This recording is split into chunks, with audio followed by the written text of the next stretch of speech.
Like, you can't make this up even if you want to. You've got,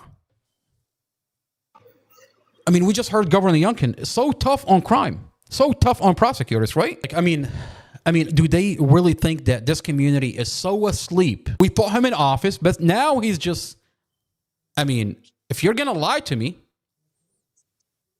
don't insult my intelligence in the process. And also, why continue this trial? Why push it another year? What are we waiting on? Why is Michael Davis trial being pushed all the way until next year? Why is Mustaf AlJazari case being pushed all the way into next year? Where is Mustafa's lawyer? That's a good question, right? The government gave Brad Haywood $45,000. Where is the $45,000? Where is Brad Haywood? I mean, the other day I was on Twitter, and I kid you not, Brad Haywood is all over Twitter talking to Delegate King out of Dumfries. And Delegate King is replying back and forth to him, talking about cases that's coming out of the county.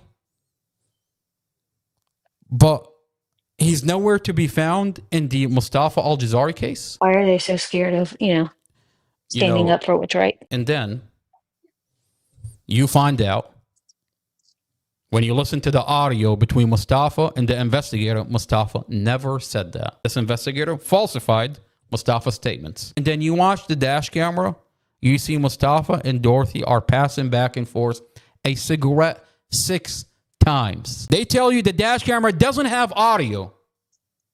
And then you find out in their internal documents, officer admit the dash camera has audio. Why is this dash camera cut off before impact? Why is there 17 frames missing from the camera facing inward? I mean,